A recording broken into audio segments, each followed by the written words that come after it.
संत श्री आशाराम जी ने सनातन धर्म हिंदू धर्म की रक्षा के लिए उस समय आवाज उठाई जब इस देश में ईसाई मिशनरीज बहुत तेजी से फैल रही थी।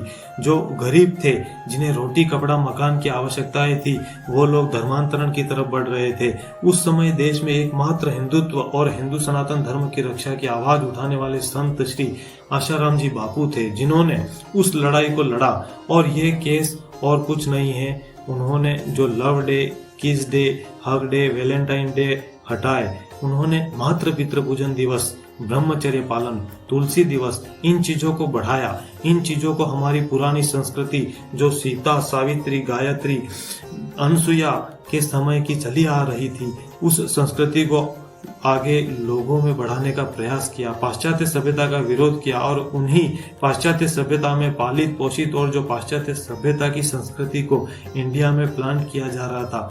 कुछ मीडिया चैनल्स जिनका काम था खबर देना, जिनका काम था सत्यता को दिखाना, लेकिन वो पाश्चात्य सभ्यता से जुड़ गए और यहाँ जो पाश्चात्य सभ्यता का विरोध कर रहा था उसके लिए एक मुहिम बनाई गई, एक राजनीतिक षड्यंत्र रच दिया गया। उसमें बहुत से लोग शामिल हुए, उसमें इस तरह के लोगों की एक मानस प्रवृत्ति बनाई गई और एक आपराधिक षड्यंत्र राजनीति के तहत बापूजी पर इस तरह का झूठा घृणित केस लगाया गया, सोच समझ के लगाया गया।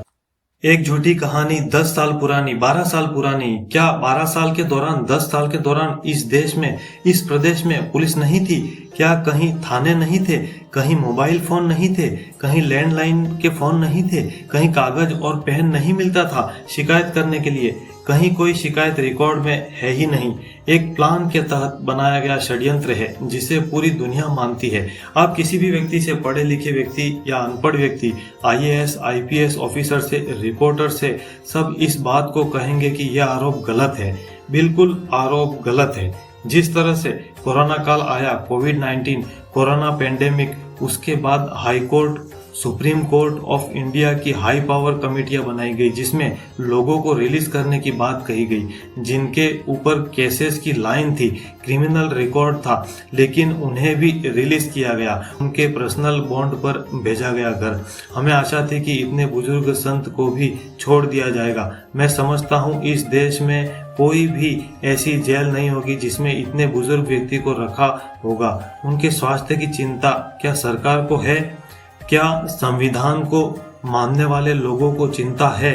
पेंडेमिक में अंडरवर्ल्ड हाई कोर्ट और underworld supreme court of India की गाइडलाइन के बाद भी उन्हें रिलीज नहीं किया गया, जबकि हक था उनका रिलीज होना। कोर्ट मांगती है रिलीज करते समय कि आपकी ग्राउंड क्या है, पैरोल की, बेल की क्या ग्राउंड है? यही तो ग्राउंड है कि वो परमानेंट रेजिडेंस है, कोई क्रिमिनल रिकॉर्ड नहीं है, प्रोफेशनल क्रिमिनल नहीं है, विदेश तो नहीं कहीं चले जाएंगे। अरे तो उनके यहाँ जाने के लिए 450 आश्रम इंतजार कर रहे हैं।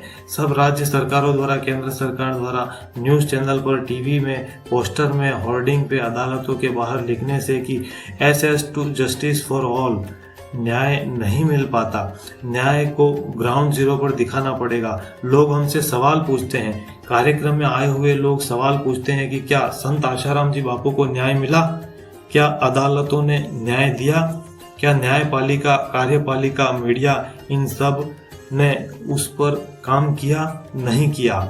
उसके अगेंस्ट न्यूज दिखाई जाती है। अगर आतंकवादी भूख हड़ताल कर दे, आतंकवादी बीमार हो जाए तो उसके लिए बहुत मीडिया एक्टिव हो जाएगी। सारे मीडिया, सारे चैनल्स चिल्लाने लगेंगे, बीमार हो गया, बुखार हो गया, डेंगू हो गया, कोरोना हो गया, ये हो गया, वो हो गया, भूख हड़ताल पे खाना नहीं खा रहा, ये नहीं खा रहा। लेकिन संत श्री आशाराम जी बापू के लिए, एक संत के लिए, एक हिंदू सनातनी परंपरा को बढ़ाने वाले इकलौते संत के लिए क्या कभी मीडिया में आपने खबर सुनी कि वो बीमार हैं? क्या उनके स्वास्थ्य की चिंता किसी मंत्री ने ली?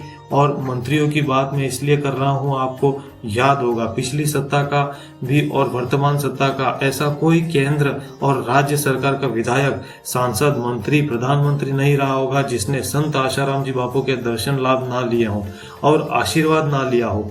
मैं ये बात विश्वास के साथ कह रहा हूँ कि वो आए थे और जानते हैं देखते हैं किस तरह से जरूरतमंदों के लिए सेवाएं हो रही हैं। अभियान चलाए जा रहे थे और अभी भी चलाए जा रहे हैं।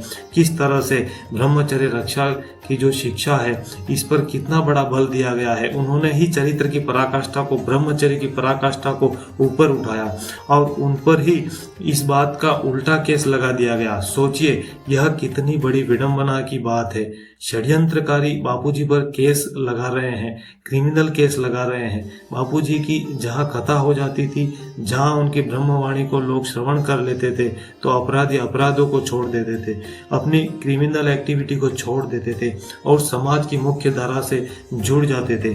कितने ऐसे लोग थे, उनके यहाँ बोर्ड नहीं लगे थे, नशा छोड़ो, शराब छोड़ो, गांजा, फिल्म, चरस छोड़ो। लेकिन जो भी पंडाल में पहुंच जाता था, जो भी पंडाल में उनकी कथा का श्रवण कर लेता था, वो अपने आप इतना आध्यात्मिक पावर से बढ़ जाता था कि वो नशा छोड़ देता था, शराब छोड़ देता था, बीड़ी, सिगरेट, पान, गुटखा आदि छूट जाता था। अब ऐसी कंपनियां तो विरोध करेंगी साहब। इतिहास में लिखा जाएगा कि इस देश में संत आशाराम जी बापू को झूठे निहाय झूठे केस में जेल में रखा गया था। जिन्होंने देश के निर्माण की, देश को बनाने की बात कही थी, जिन्होंने देश के शहर शहर, गांव गांव जाकर देशवासियों में आध्यात्मिक ज्ञान का शंखनाद किया था। मेरे प्रिय भारतवासियों, इस वीडियो को लाइक करें, चैनल को सब्सक्राइब करें तथा अपने मित्रों में, पड़ोसियों में, रिश्तेदारों में शेयर जरूर करें। अपने व्हाट्सएप एवं फेसबुक के सभी ग्रुपों में शेयर जरूर करें। अपने व्हाट्सएप के स्टेटस में जरूर लगाएं। अगर आपको यह वीडियो पसंद आ रहा है तो कॉमेंट बॉक्स में यस जरूर लिखें।